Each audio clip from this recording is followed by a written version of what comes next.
We're going to start with a presentation of books where we have two extraordinary guests. We're going to talk about the books that we have here that have been published by our editorial.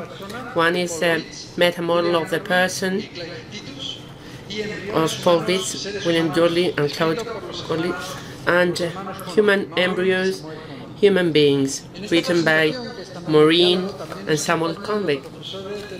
We also have the teachers of UFB, Jorge Lopez and Santiago Alvarez. Jorge Lopez, who's Doctor in Business Administration and Education and Dean of Psychology and Education. Santiago, he's a professor of medical humanities and clinical methods, apart from being a doctor. Thank you very much.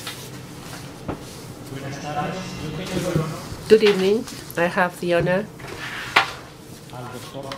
of introducing Paul Vitz, who is here with us, and to talk about him through his work. I think there is no need for a better presentation than his work, even if it's a collective work, the Catholic Christian meta-model of the person, which I believe is a key piece of work that can help us understand not only the knowledge of psychology and clinical application, but also education. And I'm going to make 5 comments. First, that is the title of the book, a meta-model. It is entitled Catholic Christian Meta-Model of the Person. What is a meta-model? In my understanding, and this would be the obvious answer, it's a model of models, an interpretation scheme of models. In this case, clinical psychology models, and something absolutely necessary when we see so many models appear in the realm of psychology. So this text allows us to have an interpretation scheme to know the different particular models that the meta-model speaks of. But the word meta-model very subtly looks at something else. A meta-model is an attempt to see beyond the model. And this fits in a very interesting way with what we are looking in this expanded reason award. So it is looking beyond the model. It is looking to the logos of reality. So when facing this book, we have to take into consideration that it is an interpretation, a meta-model, model of models, but it is also a way of trying to look to the essence of these models, something that goes beyond the model itself, and that the model probably by itself does not give an answer. Secondly, it's a very honest book, very honest and logical book. Honest because it presents very clearly the principles. It does not hide them from the very beginning.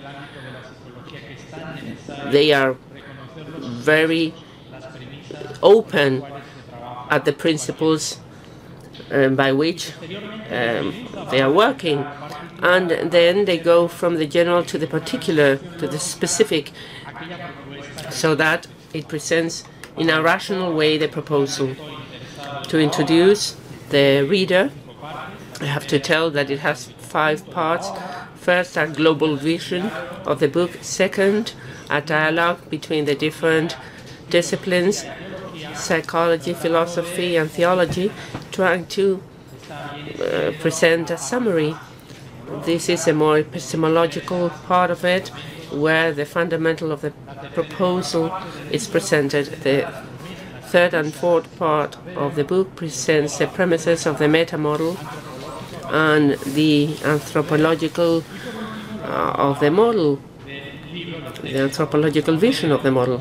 And finally, it gives applications to mental health and research. The authors say that you can go to one of the part, but they are all interrelated. So they advise to read it fully. Obviously, the text speaks of the author and the authors, and this is a very integral book. There's a word that underlines everything: integrate, integrate. Integrate philosophy, theology, psychology in one single model to find an integral, comprehensive view, not mere juxtaposed. And I think he achieves it in a very brilliant and elegant way.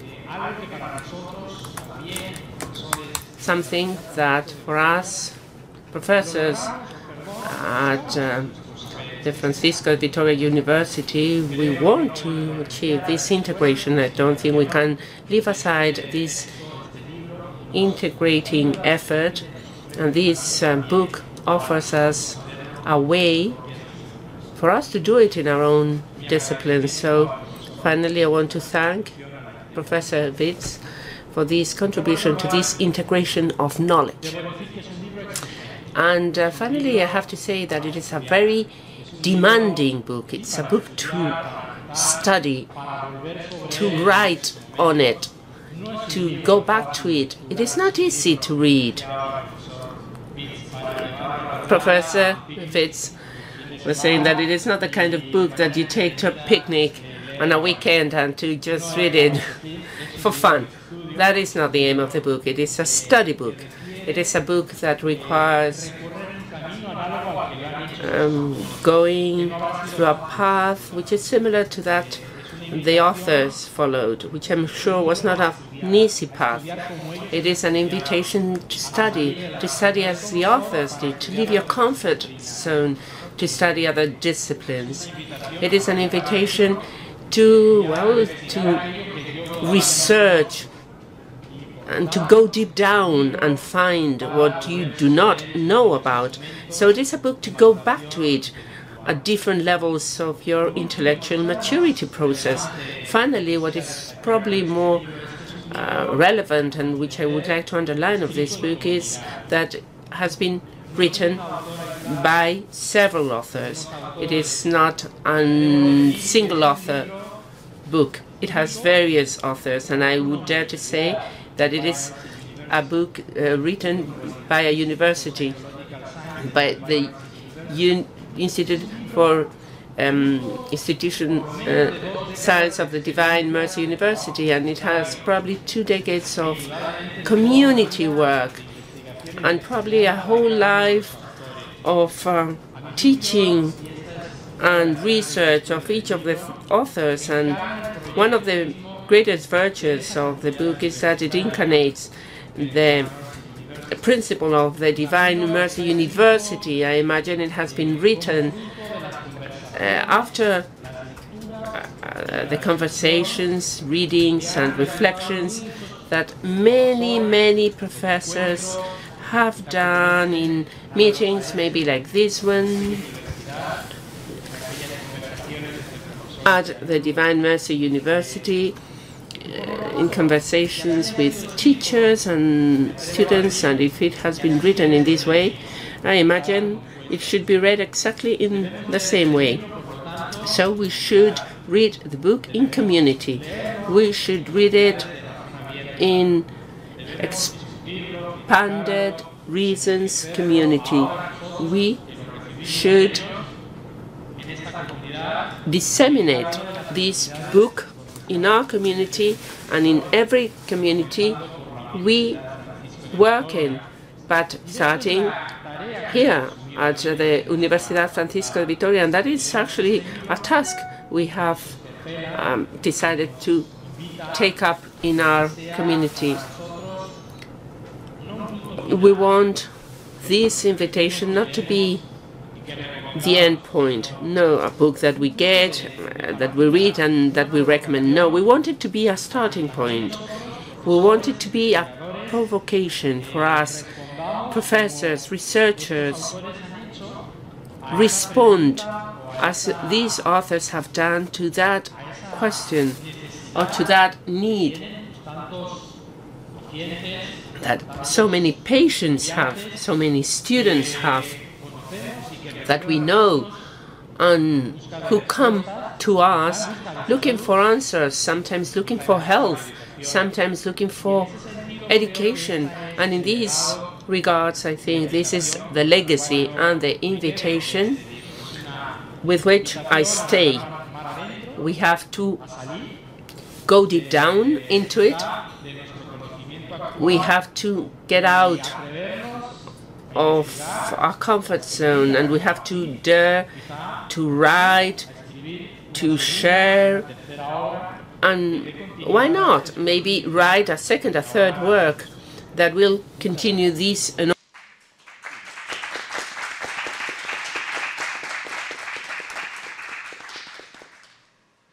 Who's next? Me? I suppose. Yes. Okay. Well, thank you very much for that kind and descriptive, very helpful representation of the book. I want first to accentuate some of the points that you made. One, the book has been written by many people. There are 3 editors.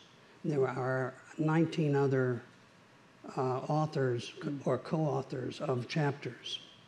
And it was developed over approximately 15 or 20 years. And we have many contributions from visiting scholars and even every now and then from a really nice, smart student. So it's been a group effort. It's been developed in the university. We've had regular meetings. Typically, we'd have 1 meeting a month during the spring or fall semester, in which we would discuss it and continue to develop it further. Another thing to think about this is a model, a meta-model of the person. Now, what do we mean by that? This is not a theory of the person in the sense of a theory of personality. It's a framework within which existing theories that are already active in the field of psychology can all be incorporated, as long as those theories meet 2 important requirements. One, they have to have evidence that they work. And 2, if they have assumptions that are anti-theistic or anti-Christian or anti-Catholic, we drop the assumptions. We don't exclude the contribution of the work. For example, Albert Ellis, who has introduced cognitive and behavioral therapy to many people, was an ardent, militant, and forthcoming atheist, always making nasty comments about the people who believed in God. But his work is very, very important. Interestingly enough, Albert Ellis was always a little bit surprised at the number of Christian pastors who would take his course, because Ellis helped bring back reason and debate and sometimes even behavior like doing homework into the psychotherapeutic session beginning in the 60s, 70s, and 80s, when it was really quite innovative. So our model is therefore inclusive, but it's a framework. It has theological components which represent a narrative. We are created by God in the image of God. We are fallen and we are redeemed by Christ. Then we have 8 basic descriptive premises, and those premises are philosophical and supported by psychology. But we even argue that the first 3 theological premises have a psychological support in many cases. It brings up one of the points that the book has. It is true that no psychologist with their theories of the person or personality. They don't talk about redemption. They certainly don't talk about redemption as a result of Jesus Christ. But many of them have the equivalent of that, which they didn't defend or didn't make clear. So some of them had self-realization, that was Jung. Self-actualization, that was Rogers. Or perhaps they had flourishing in the virtues like Seligman has now. Or perhaps they had something else. But they really had a form of redemption, a form of completion of the therapy in which the person had a positive answer when they left, a positive goal in life. And so one of the points of the model, with its theological, philosophical, and psychological supports, is to challenge existing theories in the secular world, or possibly in the religious world too, to fess up, to say what it is that they really are standing for. What is their philosophy? What is their moral position? Do they have an ultimate meaning in life, and what is it? And defend it. So we're asking them to do what we've done, do their own work, so that they make themselves, shall we say, a better example of truth in advertising. So they tell you what they're doing. Some of the other things we have in there that I think are important is that, as was so clearly mentioned, we integrate the 3 levels of the person, because we believe all 3 levels are present in the person's life. Theological, philosophical assumptions, often with a moral position, and the psychological. We're not just psychological beings, which some psychologists might treat us as though that were the case. We are also implicitly moral and philosophical in our general assumptions about where we get meaning, and ultimately we are theological in that we look for the last ultimate meaning in life. And so we put all 3 of those into the model. And you could easily imagine how you could take a concept like love and go down the model theologically. Well, there's, what do you say? God is love, and we are commanded to love God and love others, and so forth. There are philosophers who talk about love as perhaps doing unto the other as you'd want them to do to you, etc. You then have psychological understanding of love. Well, where do you get that? You begin to get it with attachment theory. Notice we now don't call it love, we call it attachment, but it's really the same thing. We talk about attachment at the theoretical level, maybe with Bowlby, and then we move down to talking about attachment in terms of observation or attachment trauma in the life of a child. We can then observe the attachment style or the attachment pathologies and record those. And finally, we can go into the nervous system and look at what attachment has done, as some people have already pointed out. It has left damage in particularly the early right hemisphere parts of the brain. And then even further, you can go down to the biochemical level and you can talk about oxytocin. And here you're talking about bonding. But really what the hierarchical integration means is that concepts can be understood by the clinician at all of these levels as relevant to understanding the person, even though a small set of them will be concentrated on by any therapist. So that's what I want to say about the model, except that we do hope others are going to read it and slowly digest it. We're trying to integrate it into our courses and into our seminars at Divine Mercy University, and that's been moving along slowly but surely. Oh yes, there are things that can be done to enhance or support the model. We're very interested in case construction, case histories, detailed descriptions of particular people who were in therapy or in counseling, where some of the aspects of the model were applied. Those would be welcome in many places right now. We're also interested in things that might not be in the model at all. For example, I listed the levels of theology, philosophy, and then I went from philosophy to psychology.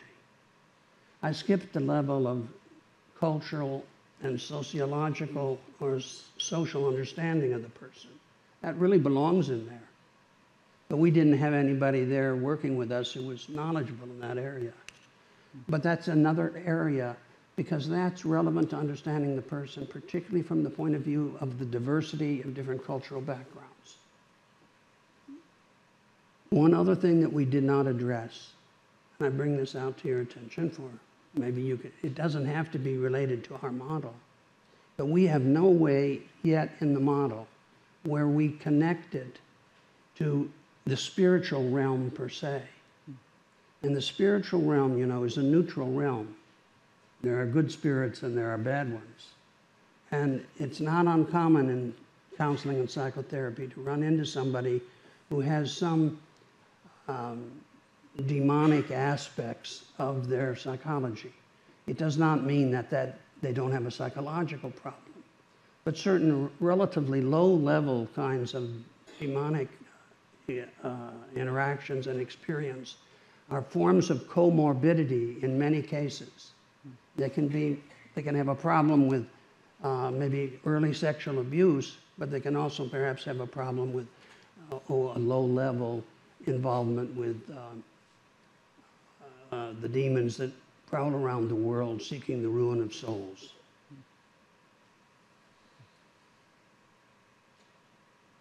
So there, I think I've outlined what I think are the major ways to reflect on it and to maybe add to it or to use it. The dimensions that I think are probably least emphasized in psychology as it exists today that we put a heavy emphasis on in the model are the person's vocation. We think that's often omitted, that is the person committed to a vocation to, say, married life, and then the married life has to be part of the psychotherapy. You can't just ignore that. Or perhaps they're committed to the consecrated spiritual life in some way as a priest or sister. And some are now thinking of being consecrated to the single life. Mm-hmm. And that's another way so that vocation is very, very important to explore. The other aspects of vocation that should be explored and which are in the model are each person usually has their own personal goal in life, some sort of fulfillment they're actually hoping to get to. And maybe it will be for, of course, Christians, the spiritual life, but for others it may be flourishing, and as I said, in the virtues or some other kind of development. But that should always be addressed, and not, of course, from the point of view of trying to convert anybody or anything like that. That's a no-no. You're helping that person, and they have to have their free will in their choices about these things. And then finally, one of the aspects of the vocation that needs to often be addressed is the commitment that a person has to some kind of work or contribution to the society. That does not necessarily mean paid work. It can be volunteer work. It can be work at home with children and so forth that is not paid. But that vocation is a very important part of the psychology of a person and should not be ignored in many kinds of psychotherapy. And then the other thing that we emphasize, but which psychology itself is doing, we emphasize the virtues, that every patient, every client has strengths and has other weaknesses that could be strengthened, and that the development of the virtues is one of the ways in which therapy and counseling can help your client. In fact, I think a very exciting area right now is the use of virtue intervention as a form of psychotherapy.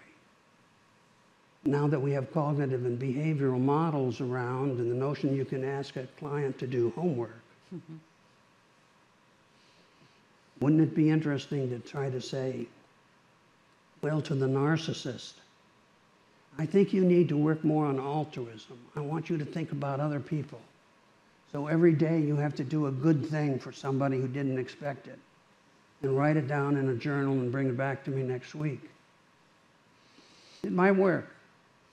Maybe somebody who's very anxious, you'd try to develop courage in small little steps in the therapy. Maybe somebody who's moderately depressed, you would have them work on gratitude. Every time they'd have, you met with them, they would work on recovering somebody they were grateful to. That would help with some of that moderate depression, I suspect. But anyway, those are just some of the ways in which the model has implications for the future. And one other implication that I'm sure you've already noticed, much to our pleasant surprise, the book has been translated into Spanish already. And to make it somewhat less threatening, they put it into 2 volumes. But they did that very fast. In fact, the Spanish translation came out only about 6 months after the English came out. And they were really, I think it was people here at Francisco de Vitoria that were behind it. I'm not sure, but. And by the way, I've sensed that that there's a lot of really good Catholic psychology, Christian psychology, circulating among a lot of the Spanish universities, and by which I include South America and the Philippines. But I think that's about all I have to say, unless somebody has a question about something I missed. And we have questions, I suppose, later. Maybe at the end. Now? Anybody have a question now? Perhaps after. Is there? I can't see very well. At the end of the presentation. I guess not, so we'll go on to. You'll be next. Empiezo yo. Arranco yo. Marcelo me da el ok para presentar a la doctora Maureen Condic. I'm going to introduce Dr. Marine Condit. It is a great honor for me to introduce her because I didn't know her and I still don't know her in depth, but I have really enjoyed her book. So it is a great honor to introduce her. She's Associate Professor of Neurobiology at the Medical Faculty of Utah University. She also participates in the degree and postgraduate education. She has a human embryology professor for 20 years. She graduated in the prestigious Chicago University, one of the most selective universities, and also in the very prestigious Berkeley University in California, which is #1 public university in the US. I want to share a detail which is an anecdote that speaks highly of her, something that she shared with us in the interview we had when she was awarded in 2020 the Expanded Reason Award. She said that she had loved nature forever, that she liked disassembling something to see how it worked. Last time I did, it was a faucet and I didn't know how to assemble it back. And that she did it thanks to the support of a great professor, namely her fascination for living organisms. And she shared her awe towards the surprise and when you study the human embryo. So it is not by chance that her research has focused in studying the bone marrow and its regeneration, which is very important for patients with bone marrow injuries. She has also developed studies on stem cells and the criteria that allow us to know when we're facing the death of a living organism or not. Out of her work, apart from her knowledge, she has been nationally awarded the basic academic night. In 2015, she was appointed a member of the Pro-ICA academic, that it's a Vatican institution, and in 2018 she was appointed to the National Science Council by the US President that supervises and advises the President and the Congress in scientific matters. But this is not all. Dr. Condic, in her personal intellectual path, has been interested in bioethical implications at the beginning and the end of the life. So it makes me think that she was called to go beyond the mere scientific matters, which is a field that she has been working from the very beginning of her professional life. All of that in order to try to answer questions that are deeply related to philosophy. But this person also we're facing is very much engaged with public and scientific actions. She has presented many seminars and many interviews internationally and nationally about her scientific research and scientific policy and bioethics. If this is not good enough, apart from being a researcher and an educator, she has been appointed Defensor of the University Community of Utah University in 2014, and she assists any member of the university community to informally solve conflicts, which gives us an idea of her vocation and her style. Dr. Ponti. She is a co-author of a book that was published in 2018, Human Embryos, Human Beings, that's the title, exploring the nature of the human embryo from perspectives which are scientific and philosophical both. This book, as many of you know, has been awarded in the 4th year of the awards expanded reward. It has been signed by her and her brother, Maureen Condic, in the School of Arts of the Catholic University of St. Thomas in Houston. The general purpose of Human Embryos, Human Beings, is the study of the human embryo at the light of the more stringent biological tests in order to determine as best as possible when true existence begins. As most of you know, the answer to this question has profound implications for our understanding of both the nature of human embryos and our ethical obligations to them. Human embryos, human beings, is based on the premise that the philosophical and scientific principles are not in conflict. They're supplementary. What caught my attention most about this book as soon as I started to read it was the extraordinary precision of the terminology and the clarity. The terminological precision and clarity in the philosophical level and the level of the philosophy of embryology. The text leads you step by step, for instance, in complex grounds that paradoxically are understandable for someone who is not familiarized with them. It is true that you need to read it in slowly, especially if you are not familiarized with English. But you can read the Spanish translation. The effort of the authors should not have been an easy task, because Dr. Condic herself told us in that interview that understanding herself with her brother was a huge challenge. This interview told us that even the word would have not been possible if the co-authors had not been brothers.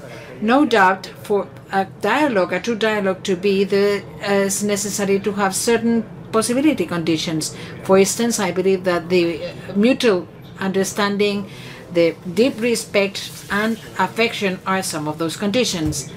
In the text, Human Embryos, Human Beings, the effort of dialogue between the authors, in my opinion, has given the text a huge beauty and clarity, which is really thankful in complex grounds such as this one.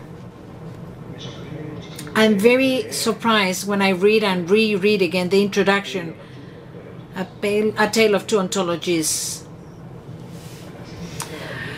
The opinion of several authors is presented here. For for whom the idea of an embryo being a human being, which is absurd, as somebody who may think that how can it be that an embryo is a human being when it's no bigger than the dot at the end of a sentence, one of the authors said. Dr. and Dr. Condic explained very elegantly and with a lot of respect that the issue cannot be discarded as such. Whether we want it or not, we tend to divide the world into categories, and one of them is a human being and what a human being is not. And they prove that the different positions, be them pro-life, be them for free interruption of pregnancy, are based on a specific criteria in order to differentiate between what is human and what is not human. All of this introduction is just to state that precisely the issue of the criteria, in order to know whether we're talking about human beings or not, is the key cornerstone where the entire theme of the text is based on. By the way, there is a dialogue with the principal philosophical positions even included in on biological data that we can find nowadays about the discussion of what is the human embryo. In a brief but deep reflection, epistemological reflection, they prove that those who use criteria based on discoveries, and there's others who are based on criteria defined by consensus. In the first case, there's those who defend that for an X entity to be considered a human being, there must be an Y ingredient, and therefore the research line would consist on discovering this ingredient, Y. Interestingly, this argumental line is made from pro-life positions, but also from positions in favor of abortion. And here science would have a lot to say, but only with respect to the processes which are functional and processes which are structural or anatomic of embryogenesis. Other authors instead, they say, in the face of the uncertainty or impossibility of getting to a precise response, they rather use the methodology of declaration of consensus. They pose these options at the beginning of the book, just in order to prove that both perspectives are limitations and problems, and that therefore we're in the face of a difficulty. By doing this, and the introduction reminds me a lot to that moment that we at the university called the awakening moment. We pose the question from discrepancies and from very different positions by collecting them with a lot of respect vis-a-vis the authors and the protagonists of those positions. But well, difficulties start here. I find very, very interesting the exercise that the authors do in order to understand our cultural reality. In the first chapters, it pinpoints that there's at least two reasons why in our present culture we have a huge difficulty for metaphysics. First, because some think that the study of reality can only be done with rigor from the nature sciences. Secondly, because others, in spite of the fact that they accept metaphysical approaches, have difficulties in order to think from an ontological perspective. Some are happy enough with answering the question, what is an embryo? By reformulating it in the following way. What is it made of? How does it work? Well, they find it difficult to differentiate between what is it made of and what is an embryo after all. What is it that we're talking about? Therefore, in our mindset, in our present culture, we have a huge difficulty to think and judge what really something specific is. I love this because this is an effort of empathy and understanding with our reality that you don't see easily in a text like this. From here onwards, I think that it is an excellent and magnificent, I have no words to explain the lesson of Aristotelic metaphysics that we go into in the first chapter, especially when it talks about how to think about an entity. The authors lead us here step by step, and you need to be very attentive in following them. There's concepts such as action, power, substantial shape, raw material, soul, so as not to confuse, for instance, soul with the phantom of the machine. It is advisable, on the other hand, and I'm going to make use of this to say the translated version that we just published in the university, that avoids carefully to fall into the traps of the terms that in English behave as false friends for the Spanish reader that does not know much about English. It would be an inexact and confusing translation, such as, for instance, the words composition or composite, which is the one that they use. And that might lead us to confuse Aristotelic notions used in order to refer to principles that refer to reality with physical compounds or matters. It is a very fine analysis of the vision of heliomorphism of that chapter. But I'm not going to continue because I'm going to allow Dr. Condit to talk about the findings and challenges of her book. Thank you very much for making the effort of being here today with us. Thank you. So on behalf of myself and my brother, Samuel Condic, I want to thank the Expanded Reason Institute and the Universidad Francisco de Vitoria for honoring our work with this prestigious award. I also want to thank everyone who has remained in this room until the end of a very long and challenging day for your patience and fortitude. And also, thanks for the beautiful introduction to, and glowing introduction to my book. So today I would like to address 4 interrelated topics. I will begin with a brief outline of our book, Human Embryos and Human Beings, explaining its purpose, its approach, and its final conclusions. I will then briefly address the nature of expanded reason type questions, not only why I find them personally very compelling, but also why I think they are quite important. Thirdly, I will make a few brief remarks on the difficulties and challenges of addressing such fundamental cross-disciplinary questions. And finally, I will offer my own perspective on the book and what I think it uniquely accomplishes. So to begin with a discussion of the book, its method, and its conclusions. The primary purpose of Human Embryos and Human Beings is to establish the ontological status of the human embryo in light of the most recent biological evidence. The very nature of the subject requires a collaboration between philosophy and biology, as neither discipline is capable of addressing all of the issues on its own. For example, while ontological status is clearly in the domain of metaphysics, the ontological status of the embryo requires a detailed knowledge of human development that is far beyond the reach of the philosopher's usual investigative tools of common sense and logic. The details matter in this case, and the biologist, not the philosopher, knows the details. Similarly, while a developmental biologist is intimately familiar with the structures and functions of the embryo, biology as a science does not investigate the metaphysical causes and implications of those structures and activities.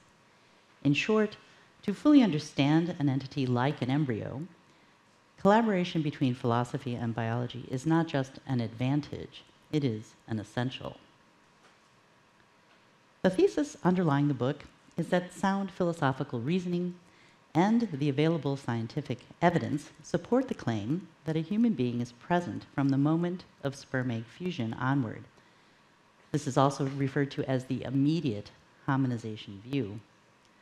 Moreover, this same evidence and reasoning do not support the contrary claim that a human being appears only at some point following fertilization, the so-called delayed hominization view. We approach this conclusion in a series of stages.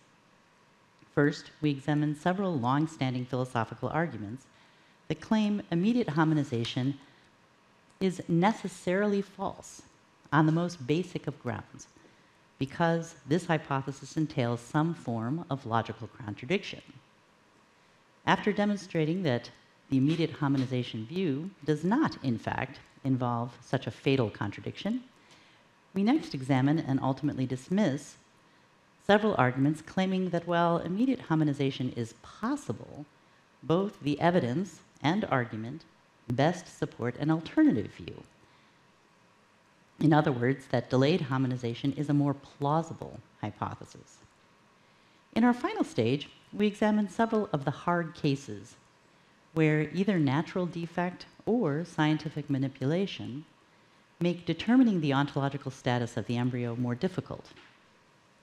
The comprehensiveness of our approach, showing that immediate hominization is not only possible, but also the theory best supported by the scientific evidence, and one that is quite capable of explaining outlying cases, strengthens the conclusion that human life begins at sperm-egg fusion. And this is, in my opinion, at least one of the distinguishing features of our work. Second distinguishing mark of the book is its detailed presentation of hylomorphism that has already been mentioned,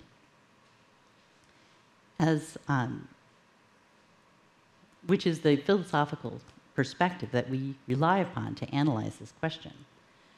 Our choice of hylomorphism as a philosophical starting point was neither arbitrary nor merely a show of deference to a long-respected philosophical tradition. While it is true that hylomorphism holds a revered position both in ancient intellectual tradition and in modern Catholic thinking, it holds this position precisely because it is the philosophical approach most capable of explaining the whole of reality in all of its complexity, diversity, subtlety, and transcendence. There is simply no science, art, or other intellectual pursuit that falls outside of its scope. Human embryos, human beings, is based on the premise that philosophical and scientific approaches are not in conflict with the most comprehensive understanding of human embryos being achieved by an application of rigorous hylomorphic philosophy to the best available scientific data. Our book makes a welcome contribution to our understanding of human nature by integrating both philosophical and biological approaches to this question into a single coherent analysis. So having briefly summarized our book, I shall now turn to a more general reflection on expanded reason type questions, how they arise and how they relate to our work. The phrase expanded reason brings to mind the phenomenon of pushing beyond the limits, beyond established boundaries, to consider questions or possibilities not normally considered. I would like to suggest that we may also profitably think of such a pursuit not as an expansion of reason, but more as a fulfillment of it. All areas of scientific inquiry, when pursued with sincerity and rigor, eventually lead to what have been called the great ideas, to fundamental questions regarding the nature of the human person, right and wrong, purpose, and the possibility of a relationship between the observable world and something transcendent. When physicists study the various states of matter and their causes, they are ultimately led to wonder whether the cosmos as a whole either has or even needs a cause. Similarly, economists start from the assumption that people respond to incentives, that they have self-interest. But they are eventually led to wonder whether or how self-interest is compatible with a moral life. The biologist's study of life leads them to wonder what life itself is, and how or in what way life differs from non-life. Psychologists and sociologists who attribute the multiplicity of value systems to the multiplicity of cultures are led to wonder whether there is some standard apart from culture against which the various value systems that are found in cultures could rightly be judged. Regardless of the discipline, the pattern is exactly the same. Since inquiry leads to questions that not only transcend the boundaries of the discipline itself, but are considered by investigators to be questions of far greater importance. And the intuitions regarding such expanded reason are, in my view, quite correct. These questions are rightly called big or great because they are life-defining for the investigator, regardless of how they are ultimately answered. If it turns out that the cosmos neither needs nor has a cause, then human existence is entirely material and is radically different than it would be if the opposite conclusion were correct. If man is by nature self-interested, and if self-interest impedes or outright prohibits the consideration of anything beyond the self, then human nature is not a reliable moral guide. If the distinction between living and non-living turns out to be a matter of degree and not of kind, then there is no basis for holding the humans merit radically different and better treatment than other living things, or indeed non-living things. If culture is the sole touchstone for values and value systems, then morality, if it continues to exist at all, becomes solely relative to a given culture, and no moral judgments across cultures is possible. Big ideas are big precisely because they define us, regardless of how they are ultimately answered. I would like to turn now to the challenges presented by such big ideas, particularly to those that sit at the interface between philosophy and science. At first glance, both philosophers and scientists might be accused of taking an interest in expanded reason type questions merely out of vanity. From the perspective of the philosopher, scientists can easily be seen as individuals who are lost in a thicket of questions beyond their expertise, who must be rescued by the noble and gallant philosopher. Conversely, scientists frequently see themselves as coming to the rescue of befuddled and ignorant philosophers who must have the real world explained to them by science. Yet both views are entirely too simplistic. In reality, it is true that philosophy, including hylomorphic philosophy, is data-driven and observationally based, just like the modern sciences. This can be illustrated by the fact that both Aquinas and Aristotle, inarguably two philosophical giants, addressed the very question of hominization addressed in our book, and yet reached the complete opposite conclusion to ours, precisely because the data available to them at the time supported no other reasonable conclusion. Lacking microscopes and the knowledge of DNA, they had no evidence that what was growing in the womb of a mother was a human. And since, under hylomorphism, the soul of a living thing is also its form, a thing that does not look like or act like a human cannot be a human. Yet, from our vantage point of modern scientific evidence available in the 21st century, we now know that the fact that the embryo is a human is true precisely because it does look like and act like a human, albeit not an adult human. Far from betraying Aristotle and Aquinas, we have followed in their footsteps. As attractive and natural as expanded reasoning questions are to both philosophers and scientists, they are also some of the most difficult to address from a practical standpoint. Expanded reasoning questions require a full measure of humility from all parties. It turns out that the philosopher and the scientist need each other. Yet, in pursuing substantive, cross-disciplinary discussion, it becomes immediately obvious that philosophers and scientists employ radically different vocabularies. Just as it is difficult to follow a talk that is being presented not in your native language, so too it is difficult to approach a problem in a language other than the one of your own discipline. Furthermore, this difference in language is rooted in the radically different frameworks that philosophers and scientists utilize. For example, I have learned that words as basic as necessary, impossible, matter, and cause have very different meanings for a philosopher than they do for a scientist. And overcoming this difference in framework is not trivial. Samuel and I used to joke that we were pioneering the creation of a philosophy-science Rosetta Stone, and this effort took place over many years and put a significant strain on our relationship.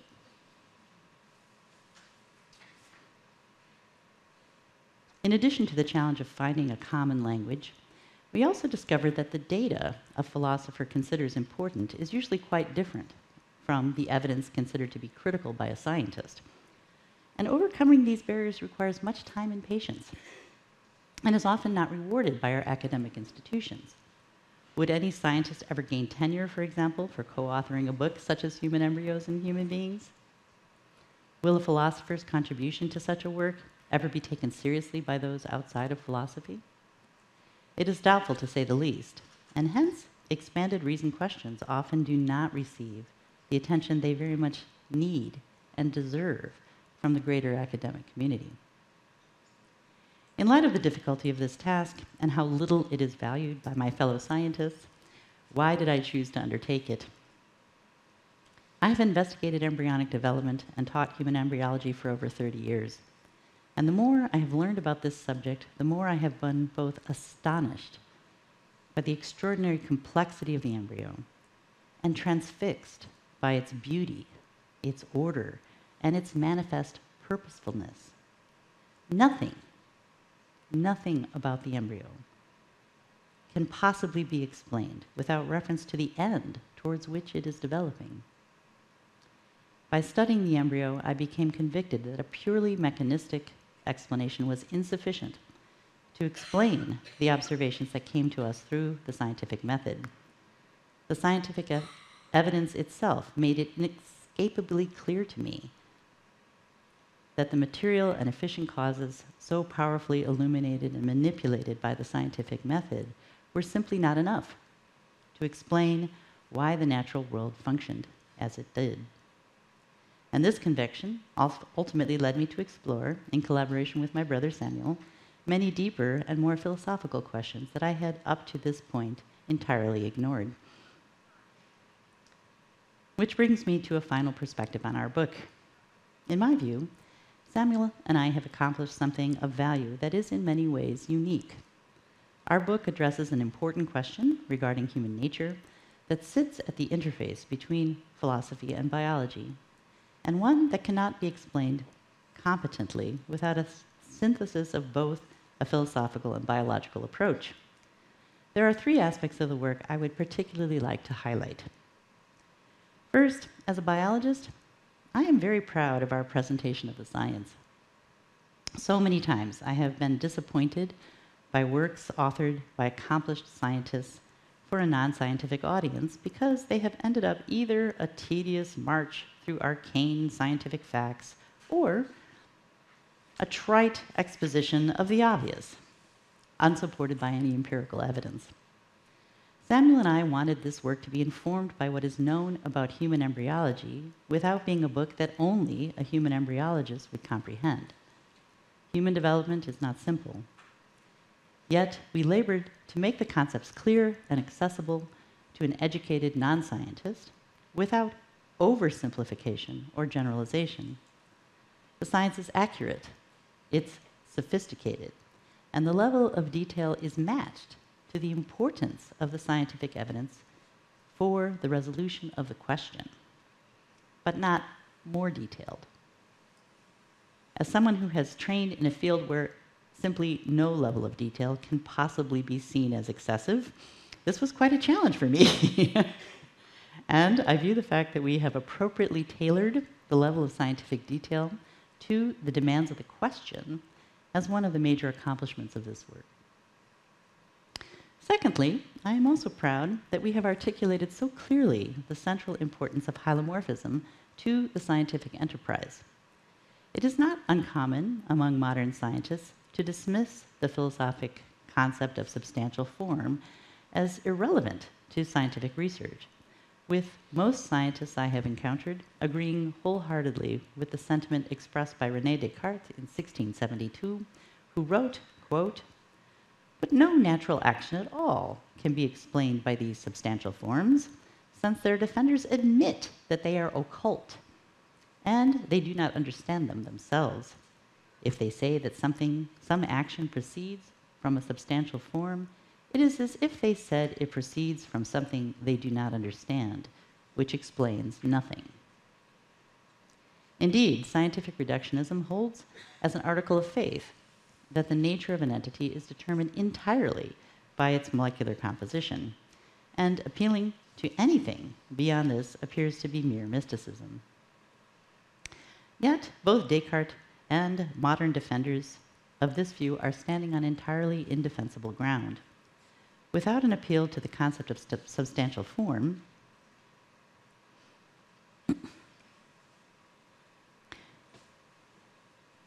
there's no possible explanation for how any living entity remains a single entity despite its continuously changing molecular composition. Biologists clearly recognize this continuity. For example, they routinely identify a specific laboratory rat as the same research subject, both from birth all the way through adulthood, despite the vast changes in molecular composition this maturation entailed. If scientists did not implicitly acknowledge laboratory animals remain the same living beings, despite vast or even total changes in the molecules comprising them, biology as a science would be impossible. And understanding more clearly the centrality of hylomorphism to my own work as a scientist has made me see everything I do in a more honest, three-dimensional, and realistic light. It has, in fact, expanded my reasoning and opened my mind. Finally, I am proud that our work addresses one of the most important and controversial questions of modern society, the nature and moral status of the human embryo. Many arguments have been raised in support of the conclusion that the human embryo is not a human being, or at least that we cannot reliably determine the metaphysical nature of the embryo. The consensus in my field is that the question of what a human embryo is and when a human person, and when it becomes a human person, is an ideological question, better aligned to politics than to science. But the nature of the human embryo is a critical question for our understanding both of our own nature and of our obligations to human life at all stages of development. Samuel and I have addressed this question logically, factually, and without fear, using the best tools available to us from both philosophy and biology. Out of mutual humility and respect, we prevailed in crafting an analysis that we hope speaks clearly to those whose native language is that of either science or philosophy. And we are both deeply honored that this important effort has been recognized by the prestigious Expanded Reason Award. Thank you.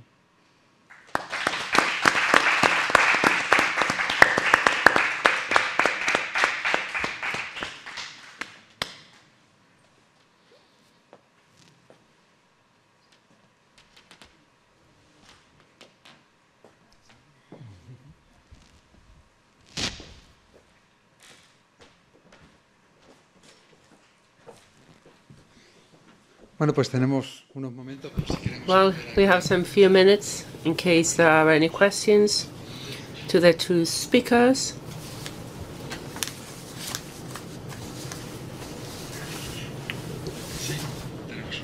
It seems that we have one question over here. To our two guests, I would like to ask, as it has been spoken about narrative that can be feasible for philosophers and scientists, and in the case of the meta model, for a clearly confessional narrative, what could be the key for the dialogue between the believers and non-believers?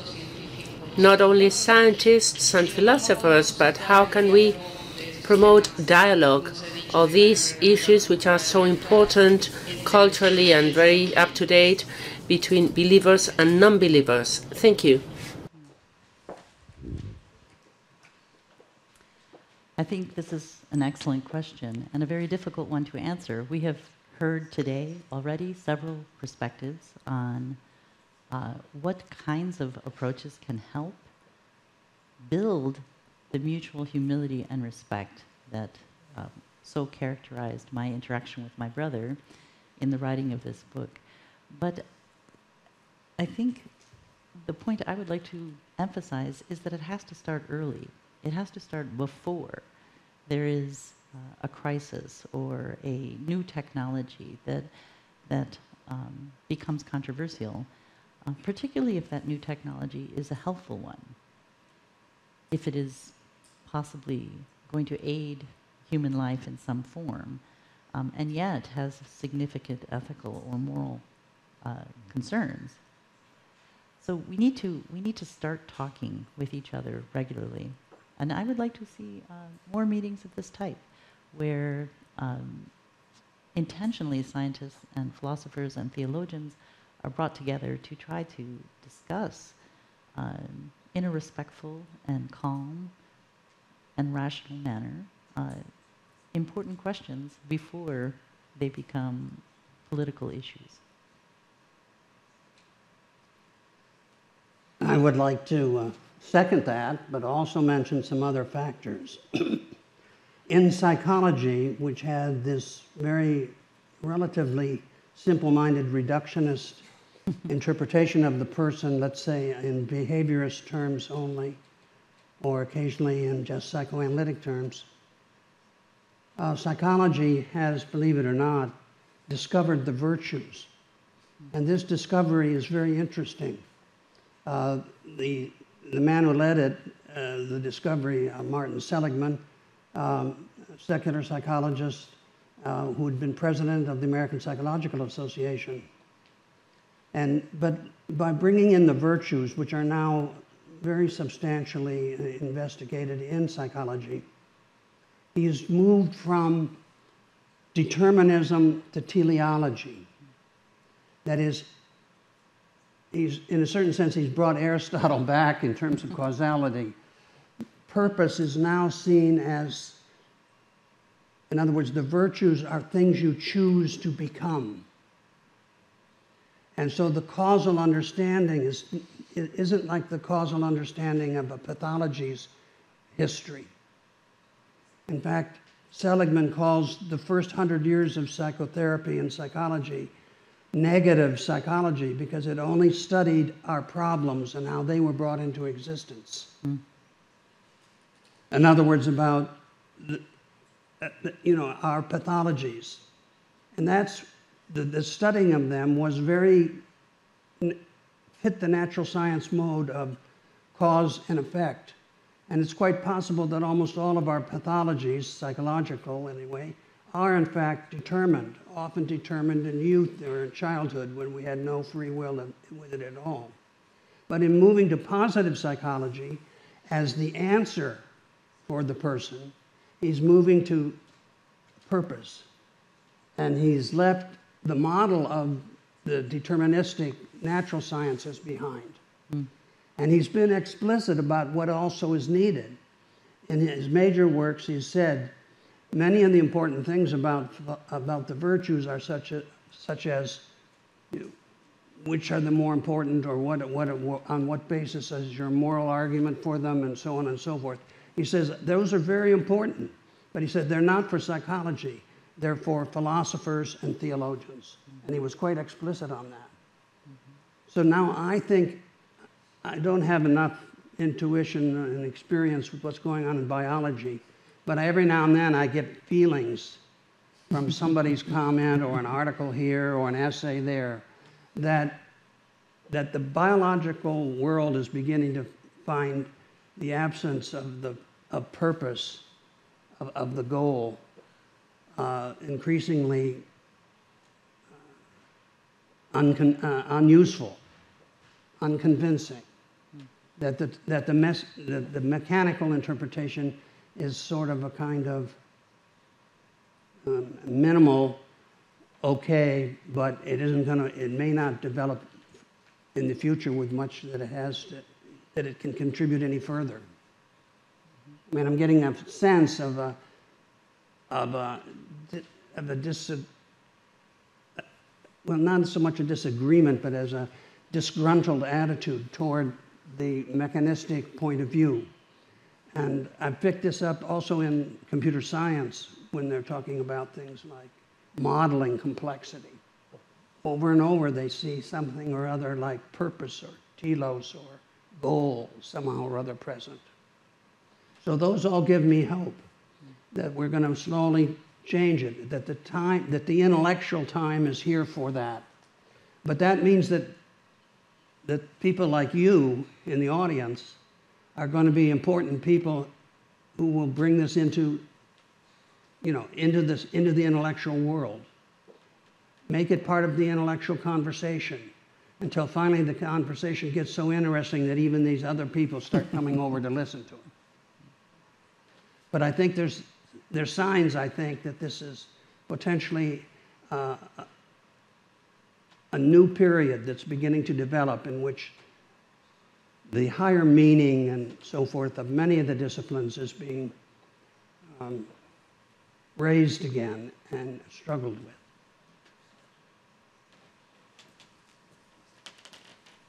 So you're part of the shock wave.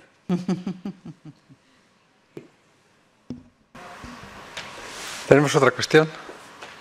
I think that's another question. Can you wait for the microphone, please? Because we need to be able to translate it.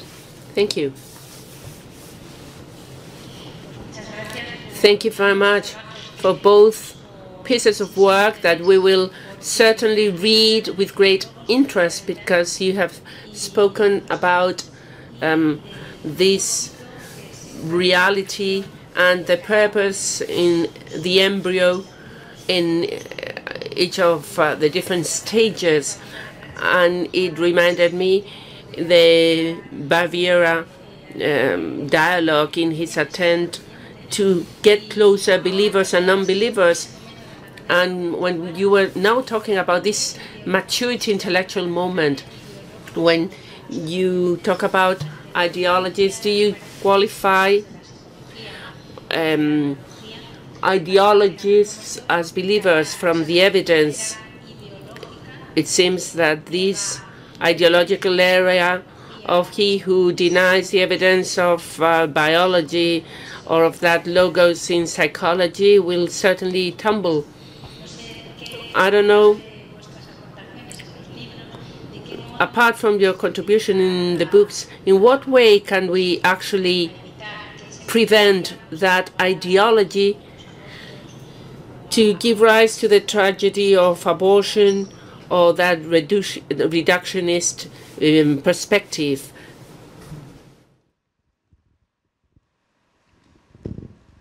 Yes, again, it's a very, very good question.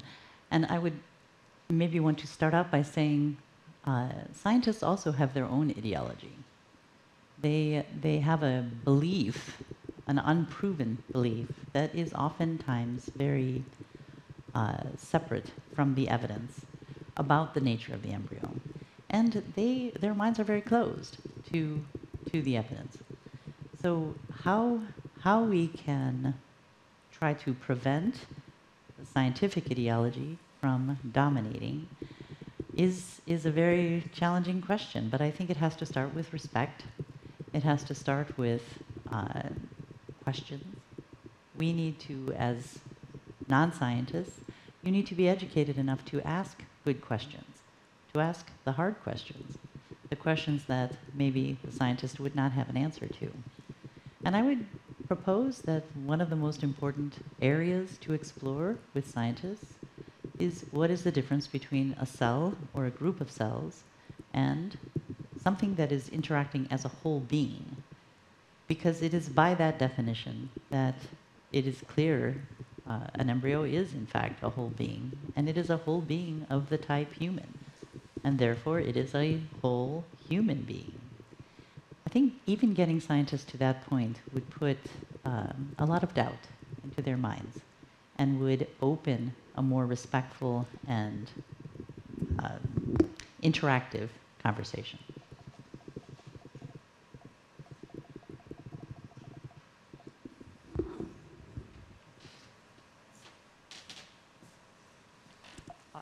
The question was about the real impact of your research and your work on your students, because we're talking about matters that compromise your life and your way of life. And nowadays we're living in a society where, we're looking for satisfaction, pleasure, and that kind of ideas don't sell that well. So that was the question. What do you think is the impact of your work in your own students? Well, I've seen a lot of impact, in part because at Divine Mercy University, all of the students are coming there because they want the Catholic Christian view of the person to be put into their education. And we have 3 programs. We have a doctoral program in psychotherapy. We have a master's program in general psychology, which is entirely online, but doesn't prepare you for, to be a counselor or a therapist. And then we have a degree in counseling, a 2.25-year program, which is partially takes place at DMU, but mostly is online. And we've had a huge response to all of those programs. Especially the counseling online one. We now have about 200 or 300 people in it. We have over 100 in the master's program, and we're now getting large applications for the Doctor of Psychology degree. So there's a huge need, I believe, in the Catholic world right now for, at least in the field of psychology, for bringing psychology in to the understanding of the person when we're dealing with counseling and psychotherapy. One other example of this, which isn't our impact, but we're now working with them, there's a Dr. David Rosmarin, who's at McLean Hospital at Harvard University. He's Jewish and a serious Jewish believer. And he discovered that when he was dealing with his Jewish patients in cognitive and behavioral therapy, he discovered that if he brought their Jewishness into the discussion, they got better faster. Well, it's nice that this happened at Harvard. They're sort of tone deaf on these things up there. And also that it was Jewish, that it wasn't somehow or other threatening to them. But it means, I think, that the higher meaning of life and the search for something beyond sensory pleasure and sexual delight is now beginning to occur to people who are at the new cutting edge. The mass of society, sure, that's where they are. But there are lots of young people now beginning to look elsewhere. And they're looking for something that has meaning to it, that has significance, that is not just a part of the consumer society. I agree with Paul that there's tremendous hunger for answers that go beyond obvious self-interest. However, my experience is quite different, working in a medical school in a public university. I do not find that most of my students are quite as hungry and open as perhaps Paul has found. But it is not hopeless. I think the first important thing to recognize is that if we are all talking about the same world, if we are all living in the same world, which I think everyone in this room believes we are, then the goals of your student are aligned with the goals of truth. Yes. So I always start with my students by asking them, what is it you want to accomplish? And the universal answer is they want to be a good doctor. They want to do medicine well. Okay? And I endorse that for them and tell them, wonderful, I think that's really important. But one component of being a good doctor is you will be an authority for many people. People in your family will come to you with difficult questions about abortion, about death, about the beginning of life, about contraception, about many other challenging topics. People in your practice will come to you with those same questions. And they'll ask you, Doc, what's true? How should I think about this? And you will have to answer them. I don't tell them what to think. I tell them, here's the data. You are free to think whatever you want and to draw whatever kind of a conclusion you want. But not all conclusions are equally supported by the evidence. And I think the students hear that. They hear the need. And that creates in them a desire to understand. And coming at the evidence from a largely scientific perspective, they are compelled by the weight of the evidence. And that's the first little crack in the door of opening a mind, making it relevant and linking it to something people cannot dismiss. Just to underscore, I think that all the psychotherapist students that we come across, or counselors, they have the same thing. That is, I want to be a good psychotherapist. I want to be a good counselor. I want to help people. And they're beginning now to recognize the importance of the higher meaning of life, and in particular of religion. One of the things that you may not know is that religion 100 years ago in psychology, in the medical world, was treated as probably something that somebody who thought they were possessed by the devil and was in the schizophrenic ward. In other words, for the longest time, beginning of course with Freud, religion was seen as a problem, a neurosis, a lack of contact with reality, an illusion. And in the last 30 years or so, most of it's already been done. They're not doing it much anymore because they kept finding it. The more seriously committed a person was religiously, the psychologically and physically healthier they were. And I'll give you a little piece of information that I've never seen anyone pick up on, but it was done by a friend, a colleague at DMU. There's a national survey which measures happiness, and it's been published, I think, by the government since the 1970. And for the longest time, believe it or not, women were happier than men. And somewhere in the 90s, the curves crossed. And women now are less happy than men. Well, he did an analysis of the women who were less happy.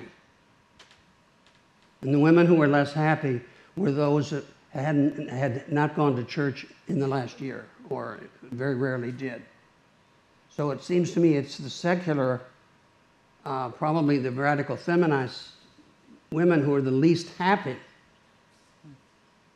And what he found in the survey was that women that went to church fairly regularly, much less very regularly, were much happier. Well, you know, it's hard to argue with happiness. Thank you. Yo no sé si Sí, claro. como lector del libro de los doctores Condic y profe. As a reader of Dr. Condic and Dr. Vitz, I have to share that I have learned a lot from the book, because I believe students in humanities like very much that the different disciplines and perspectives are presented from a respectful point of view. And obviously, they want rigor and evidence, but they like very much respect. And from the embryology point of view, a work that Dr. Russo has done is to work hard on the teaching of embryology and see how things happen. What you don't know, you do not value. So the knowledge from humanities, the knowledge from biology, makes you be able to value. And then, of course, the issue of commitment is very complicated, because each person acts in a different way. But I believe we can help to understand the nature of the embryo from this perspective and understand how marvelous it is from the physical perspective, embryogenesis. I think it can help a lot. And I don't like anything that smells of ideology, because it generates enormous barriers. So from the philosophical rigor and scientific rigor is where you have to be, and I have taken the doctor's book to my class, especially talking about biological evidence that supports that the human being is a human being from the beginning as an embryo. Well, thank you very much.